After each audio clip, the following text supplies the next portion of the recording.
relate po kaya ito sa ongoing impeachment issue? Siyempre, unang-una nagpapasalamat kami sa taong bayan na nakita yung ginagawa ng House of Representatives para sa ating mamamayan. Saan kaya nakuha yung survey na yan? Totoo kaya? So, i-nominate yan. Then we will approve on second reading, but giving them authority to accept the individual amendments and to decide on the individual amendments.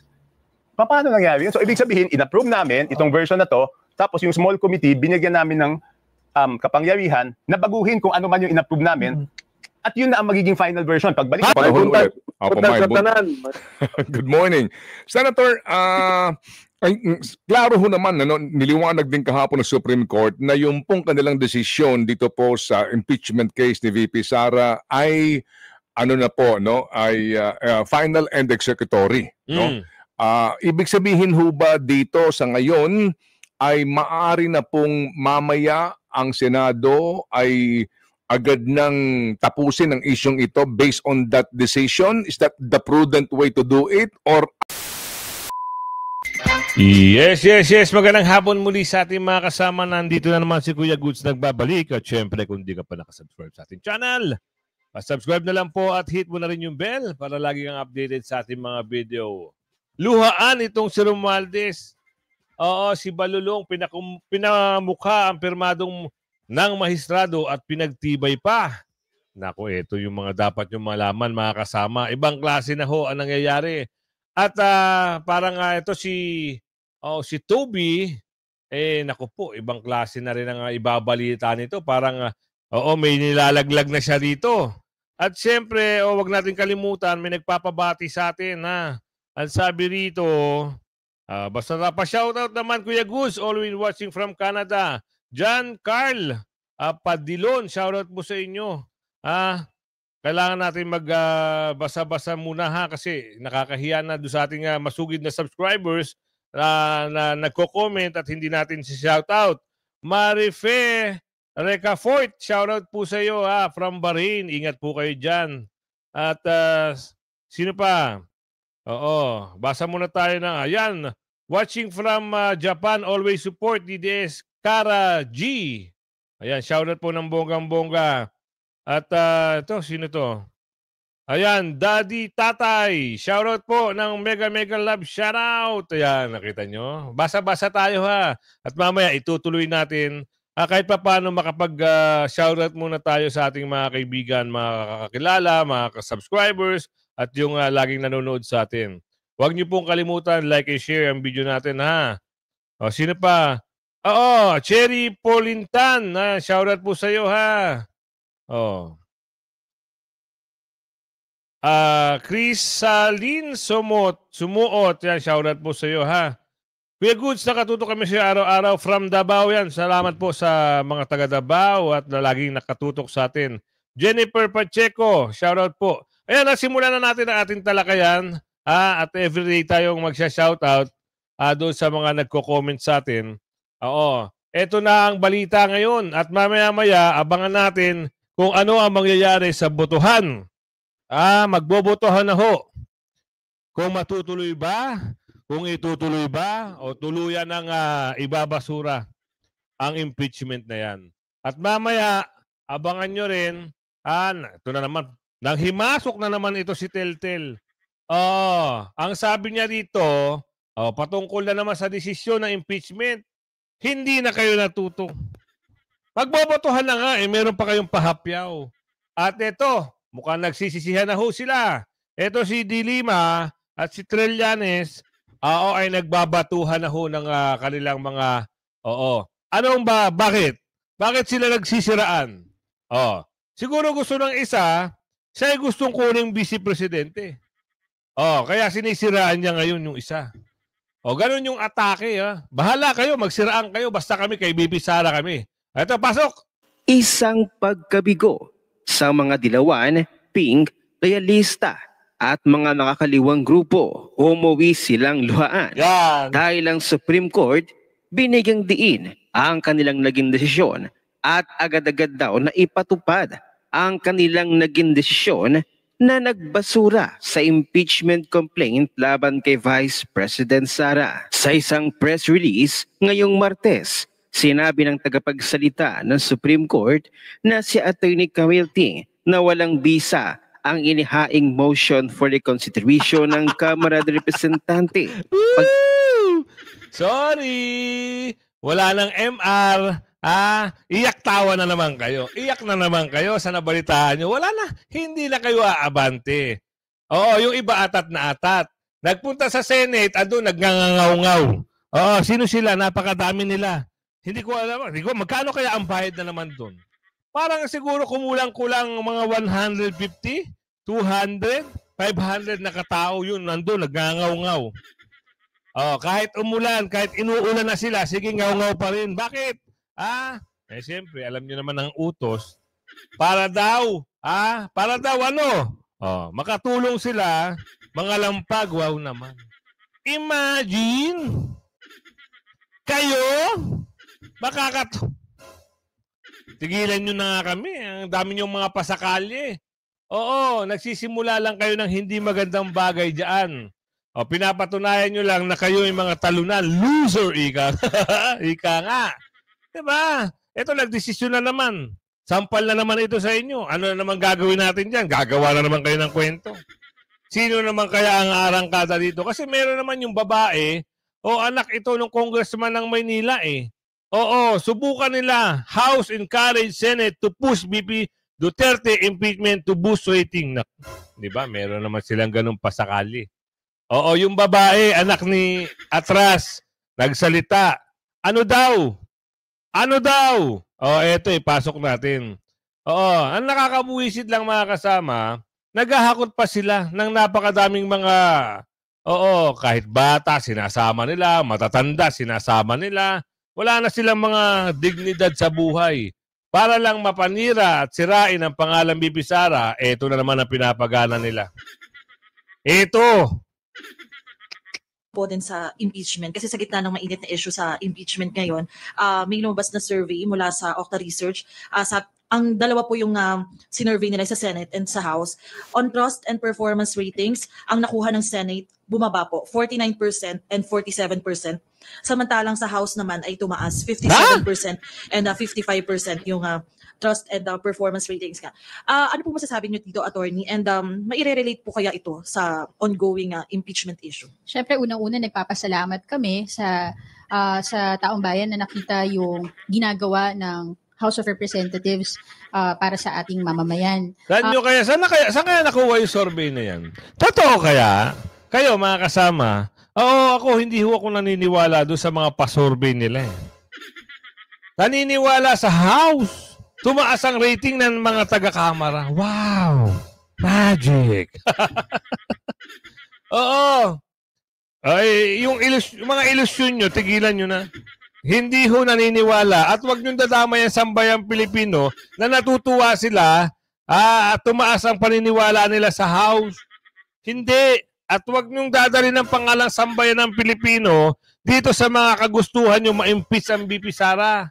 Wala hong naniniwala at walang may gusto. Gusto nyo masampal kayo ng katotohanan? Ayaw nyo kasi magsitigil sa mga pangarap ng boss nyo. Akala nyo mananalo, hindi ho mananalo. Kahit anong gawin ng amo nyo, hindi yan mananalo sa darating na 2028 election.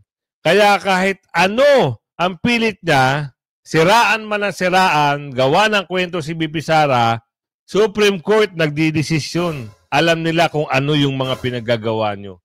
Ang dami nila, mga taga-kamara. Diba? Oo. Ang sabi pa nga ng tatay mo itutuloy. Itutuloy, yung Tuadcom 2.0. Oo naman. Diba? Ano ba? Pakiramdam nyo mga kasama. Kaya siguro niluklok ni Manong Georgie ito at pinilit makaupo kahit talo. Yung tatay niya, iyon ang gagawin nilang pambala. Gagawin nilang attack dog. Para ito na naman, kunwari, mapanagutin. Ano ang papanagutin? Sinabi na nga ng COA, tapos na. Ginawang maayos ang paggastos ng pera. Walang anomalya. Hindi pa rin nila pinakinggan. Gawa-gawa na naman sila ng kwento. Oo, kahit nagdesisyon na rin ang Supreme Court, ayaw pa rin nilang makinig. Ano ba talaga sa Pilipinas sa ngayon? Diba? Ano sa tingin nyo mga kasama? Wala na ata ngayon nakikinig sa Supreme Court. Bakit? Eto, merong apila na naman sila eh. Subukan nila. O, yun ang thumbnail. Ay, balik natin ha. Yun ang thumbnail. Subukan nila, title pala, sorry. Ayan o, subukan nila, House encourage Senate to push BP Duterte impeachment to boost ratings. Wow. Sabaw. Ewan ko sa inyo, bahala kayo. I think, among others, madaming mga naging issues naman na tinakal ang House of Representatives, mga investigative hearings na ginawa ang House, ang impeachment, pati yung mga pagsagot sa mga issues na kinakailangang matugunan dito sa ating bansa. At pinaka-importante, I think... Napakarami nilang tinakil. Puro kay BP Sara ang tinakil nila. At pati yung mga vlogger na nagtatanggol kay BP Sara, tinakil din nila. Napakarami, sobrang dami. Oh, 'di ba? Totoo naman. Ano sa palagay nyo? Ito mga palabas nila ngayon. Kasi mamaya ho magkakaroon na ho ng desisyon.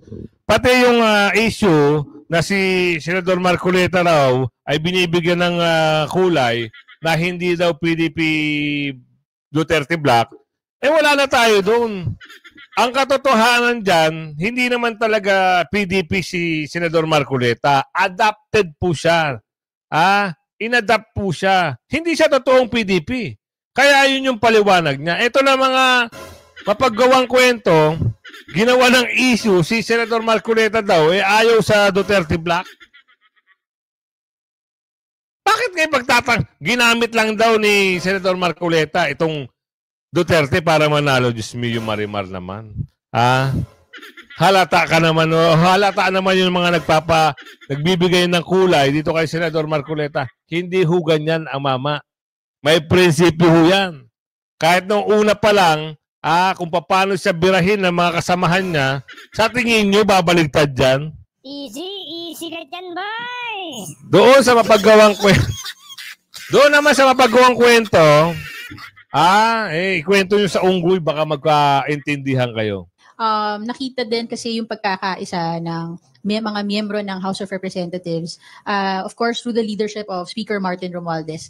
I think all of that combined contributed to the high trust ratings according sa survey. And naging consistent naman ng House from the 19th Congress being one of the most productive congresses that we've had. Productive. Oo, productive sila kasi puro hearing. Di natapos ng hearing. Patungkol kay BP Sara lang. Meron ba kayo nabalitaang hearing patungkol sa iba?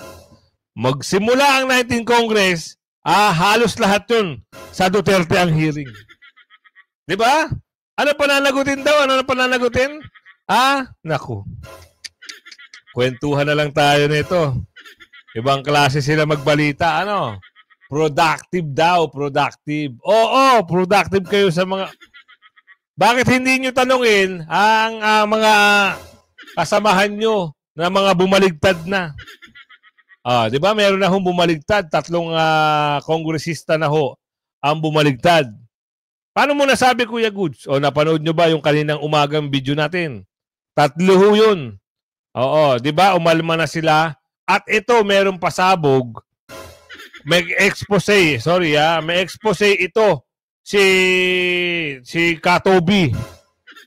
Ito siguro, ito talaga yung magiging matinding kalaban ni Balulong. Bakit? Siya yung nagkalat ng insertion, nagkalat na may mga nagte-text patungkol sa merong ayuda na 777. Siya ho yun. Kaya alamin natin mga kasama, sa boses mismo ni Toby Tanchonco, Chanco. Oo. Ano ang meron? Joining us this morning on Hot Copy, we have with us Navotas Representative Toby Tiangco. Toby, welcome to Head Start. Yes. Okay, welcome. Morning. It's been a while. Morning. Okay, Good morning. you are the topic on social media. But before we talk, before we start this interview, I'd like to show you a clip of the State of the Nation address of President Marcos Jr., wherein netizens noticed that it was Representative Tiangco who stood first and clapped in one of the main points of the president's speeches. Take a look. For the 2026 national budget, I will return any proposed general appropriations bill that is not fully aligned with the national expenditure program.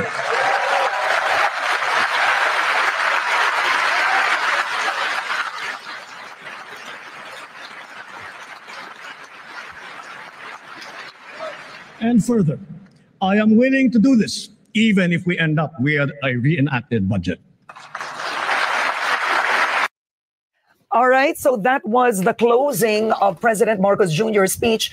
So, Toby, I think tell us the story. You were the first to stand up. You were the first to stand up, clap, give a rousing applause when the president said that. Why? Why? Okay, balik natin sa context. Tanda ko, yung unang sinabi niya doon is mahiya naman kayo. Di ba? Mahiya naman kayo. O sinimulan niya yan sa mga kickback, mga initiative, mga errata. Tapos sinundan niya ng mahiya naman kayo. Di ba? Ang sinasabihan niya yun kami. Congress ang sinasabihan niya noon, di ba? Kasi doon sa initiative, sino bang nakakagawa ng initiative? Congress. Sino bang nakakagawa ng errata? Congress, di ba? So may SOP, may for the boys, siguro iba-iba na nakikinabang. Pero kami sinasabihan niya noon. And doon sa end, the fact na yung tinapos na yon na sinabi niya isusuoli yung budget. So it was directly addressed to Congress. So tuwang-tuwa ako kasi finally yung frustration doon sa 2025 budget. Nakakahiya kasi, di ba, na it's described as the most corrupt budget. Tapos yung iba, sinisisi si Presidente, not knowing na up to July 29, meron pa siyang hindi rini-release na insertions of about 83 to 84 billion. Really? Yes! Yan hindi alam ng tao, di ba? Kasi ang nangyari, nung una, galit sila sa House. Tapos galit sa Kongreso dahil doon sa nangyari, di ba? Tapos nung napirmahan niya, pati siya nadamay doon sa hindi naman niya kasalanan. Okay, di ba? Tapos sinabi, bakit ito lang binito? But yung hindi niya pag-release ng 80 plus billion up to July 29 is parang binito na rin niya eh. Without saying it. Hindi lang kasi maabutan noon kasi nga ang fear yata noon is the reenacted budget. So ngayon sinasabi niya, kung ang gagawin nyo, ibibigay nyo sa akin yan para mapilitan ako dahil iniisip nyo. I mean, I'm reading between the lines na papayag ako kasi ayoko na reenacted budget. Hindi na lang. Reenacted na lang tayo. So kaya tuwang-tuwa ako. Saka nakita ko kasi grabe talaga yung 2025 budget. Grabe ang ano? Hindi, unang-una, di ba? Unang-una. Sabihin mo na, sir. Oh, grabe ang ano. Total, nandyan na tayo eh. Total, sinimulan niya na yan eh. Sino yung grabe? Sino yung pinakamalaking ng Durobo? Yan ang tanong ni Aling Ledesma. Yung small committee. Kasi bakit ba yung small committee? Kasi ang yung iba, ang kinoconcentrate nila is BICAM, di ba? Yung BICAM, sa huli na yan. Ang unang paraan o unang opportunity na magkaroon ng insertion or amendment is doon sa small committee. Kasi ang nangyayari dyan, magkakaroon ng hearing, di ba? Budget hearings. Then interpellation. Isipin mo, magtatanungan kami. Ang tagal, siguro halos 2 buwan yon, tapos inaabot ng gabi. And then, lahat ng bills na pinapasa namin, wag muna yung budget, lahat ng bills, ang rule dyan sa House is committee amendments. After the interpellation, after magdebate, syempre ma-realize ng committee baka dapat may amendments. So introduce nila committee amendments. And then, pagkatapos noon, yung members are free to introduce their individual amendments. Okay? Free to introduce their individual amendments. Tapos saka mo aprubahan ng second reading, tapos wala nang babaguhin. Dapat. Tama, dapat. Doon sa budget, na pinaka-importanting batas, baligtad ang nangyayari. So magkakaroon ng committee amendments, tapos ng committee amendments, magmo-motion ang majority to discuss the individual amendments, but they will move to create a small committee of 4 persons. Chairman ng Committee on Appropriations. That was Zaldico? Yes. Senior Vice Chairman ng Committee on Appropriations, Majority Leader, and Minority Leader. So, Sila lang? No, then ganyan. So, i-nominate yan. Then we will approve on second reading, but giving them authority to accept the individual amendments and to decide on the individual amendments.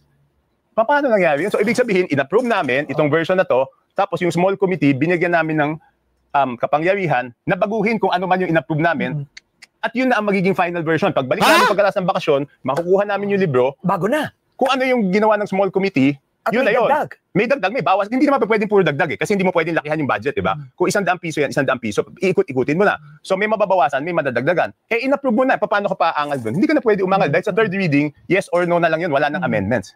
So yun ang sinasabi ko na, baguhin, di ba? Okay. Pumayag sila. Yan ang nangyari. Nung 2025 budget, yung GAA, nagkaroon ng mga, kita nyo, umamin na siya. Bakit ka mo? Wala na silang magawa eh. Kung nirabay si man, yun ang masusunod. Di iyak tawa na naman.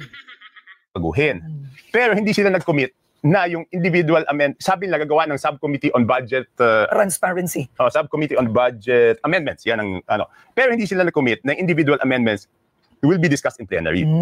So bakit hindi mo i-discuss? Ang sinasabi nila kasi there are 1,000 lines of budget, matagal kung individual amendments. Ang punto ko naman, lahat ng bill ginagawa namin Kung matagal yan, trabaho namin yun, bait namin iso-shortcut. Di ba? Gawin natin.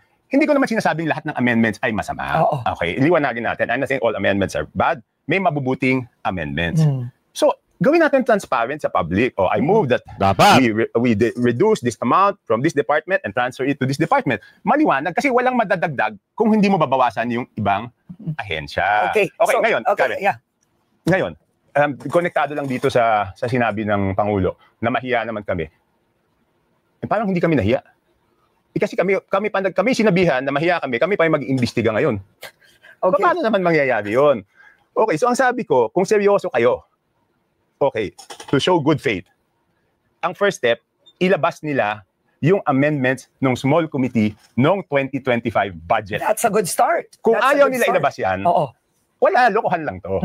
Okay, so we're gonna show the viewers. Hinaan mo na ang Pangulo.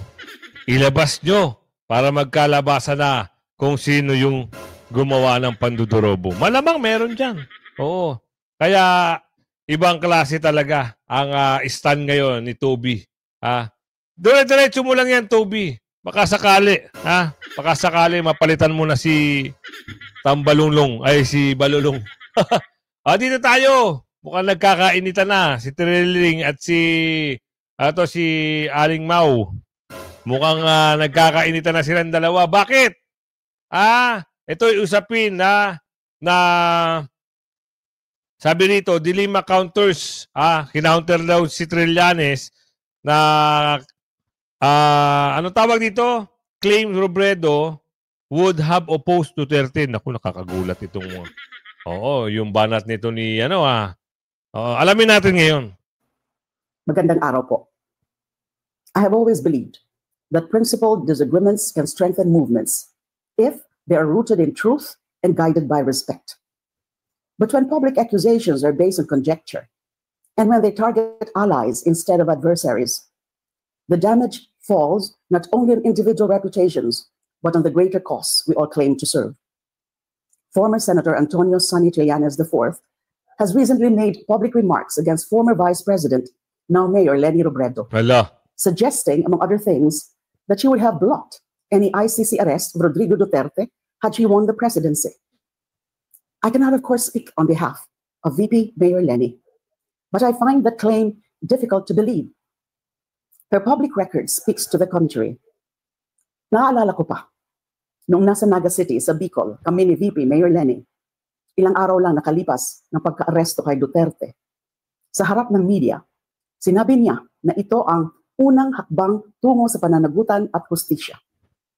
Sabi pa niya, habang pinag-uusapan ng due process noon sa kaso ni Duterte, hindi raw niya maiwasan balikan ng mga panahong ako ang inaresto at ikinulong sa kabila ng mga gawa-gawang paratang. Para sa kanya, accountability must apply to all. Walang puwang ang double standard sa hustisyang inaasam natin. I have respect for former Senator Sonny Trillanes, who I consider a friend and a co-warrior against Duterte's excesses and evils. Kaya masakit makita na may mga pahayag na sa halip na magpalakas ng hanay, ay maaari pang magdulot ng pagkakahiwalay sa loob o ng loob ng mga datit kasalukuyang magkakampi sa prinsipyo at hikain. Nakakalungkot dahil kung sino pa ang mga kasama natin sa laban, sila pa ang pinagbubuntunan ng duda at pag-aakusa. Hindi ito ang panahon para maghinala. Hindi ito ang oras para magbangayan. As a friend and ally, I can attest to VP Mayor Leny's unwavering commitment to justice and human rights. No one who stood with us during the darkest days of impunity and persecution can honestly accuse her of being soft on accountability, least of all on Duterte.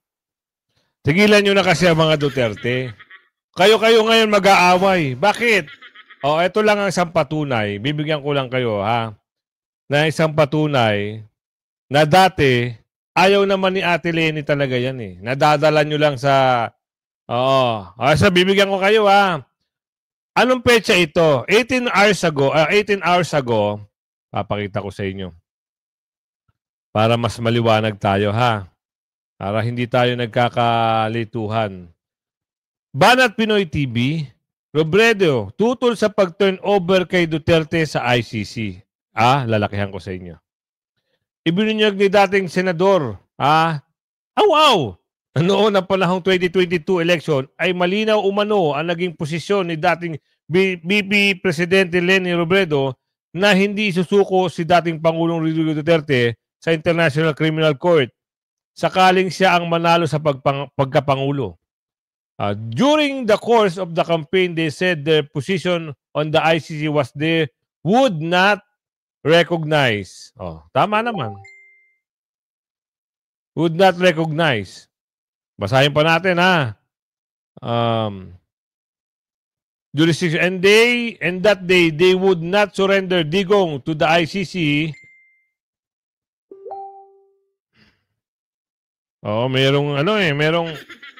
May nagme-message, was that they would not recognize in jurisdiction and that they would not surrender Digong to the ICC if Leni become president. Pahayag ni sa panayam ng One News program na Istorcon. Yun lang.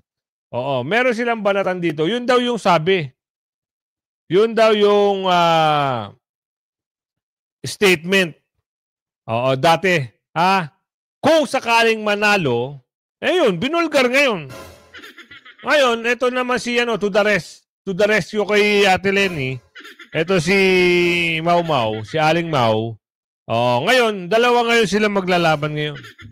Magtagisan kayo ng talino. Total naman abogado ka. Ito naman si Au. Ikaw na ang bahala. Galingan nyo ng husto para kayo, dalawa kayo, magtalo-talo na kayo. From dilaw, naging pink, ngayon nilipat uli ng dilaw. Di ba? Dati si Au from dilaw sumisingit sa pink. Ngayon balik sa dilaw. Wala kakampi, di ba? Eto na. Eto yung matindi rito, mga kasama. Palpak, Palpak daw? Pimentel sa mga senador kaugnay sa BP Sara impeachment, huwag munang magdesisyon. Ang alin? Ano wag magdesisyon? Siyempre kailangan ng pagbotohan. Bakit? Bakit kailangan pagbotohan? Siyempre para matapos na yung usapin na yan. Ilang taon na nyo pinag-uusapan si BP Sara, hindi na kayo naawa sa tao, naknakantipaklong. Ikaw, wala ka na nga sa posisyon, ikaw tel-tel, banat ka pa rin ng banat, pasok. Nasa ating po niya ngayon si former Senate President, former Senator Coco Pimentel sa napaka-importanteng isyong pambayan. Magandang umaga po, sir. Magandang umaga. Good morning, everybody. DJ Chacha, and sa lahat po ng nakikinig po. Salamat sa panahon ulit. Good morning. Senator, klaro ho naman, niliwanag din kahapon ng Supreme Court na yung pong kanilang desisyon dito po sa impeachment case ni VP Sara ay final and executory. Ibig sabihin ho ba dito sa ngayon ay maaari na pong mamaya ang Senado ay agad nang tapusin ang isyong ito based on that decision? Is that the prudent way to do it? Or otherwise, maghintay pa po sa MR ng mga congressman? Ang balita na natanggap ko kahapon ay nakafile na ng motion for reconsideration ng House of Representatives and then kumilos na daw ang Supreme Court at pinapa-comment na yung petitioners dun sa motion for reconsideration ng House of Representatives. Ewan ko kung natanggap na ninyo yung balitang yan, Manong Ted. Yes, it is in our news now. Yes, sir. Yan po, laman na po ng aming balita. Opo.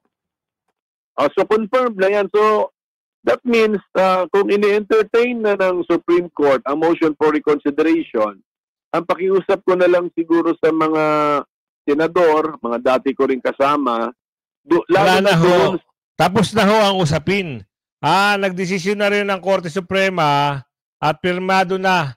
And decision is immediately executory. So wala na. Tinapos na. Kaya yung mga binabanggit nyo, wala na hong sustansya. Huwag na kayong makisawsaw kasi wala na kayo sa pagkasenador. Yun lang ang sinasabi ni Aling Ledesma. Kasi nagtataka tayo bakit meron pa rin pronouncement.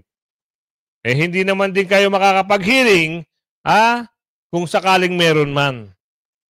Kaso nga lang, wala na ho kayo, hindi ho kayo pwedeng tumakbo ulit dahil tapos na ang termino nyo. Sumausaw man kayo sa local, hindi rin kayo pinalad. Yun lang ang masasabi namin. Nakabase yung kanilang desisyon sa desisyon naman ng Supreme Court, since pinag-aaralan na rin ng Supreme Court o in-entertain ng Supreme Court ang motion for reconsideration, maghinay-hinay sana sila. Wag na muna silang mag-decide on the part of the Senate, lalo na doon sa ang basis lang ng kanilang decision is the decision of the Supreme Court. Kasi under review pa yan, nasa ngayon. Opo. Attorney, Senator, paano ho ba natin dapat tanggapin yung ganong mga uri ng salita and then the process of motion for reconsideration, considering na ang sinasabi kahapon din ng Supreme Court, kinlaro ng kanilang spokesperson na immediately executory yung kanilang decision, meaning, kumbaga void from the very beginning ang impeachment complaint, and then they are entertaining the motion for recon. Paano ho natin to dapat balansehin sa ating kaisipan? Kaya nga, tanggalin natin yung kanina na automatic mo kasi nasabi na final and executory. Mukhang executory lang yung ginamit nila, hindi siya final. So, wala na tayo. Kahit anumang gawin nyo, tapos na. Kung mag-motion kayo, pangatlong motion na ba yan? Pangapat o pangalawa? Hindi natin masasabi. Ganun pa rin ang ibibigay na resolution dyan. Wala na kayong habol. Kaya nga itong mga nagpapalabas na naman ng bagong pelikula eh. Ang alin? Sila na nagbabakbakan ngayon. Itong si Ate Mau tsaka si Au Au. Diba? Kaya kung umabot ka sa video natin ito hanggang sa muli, like and share. Bye-bye!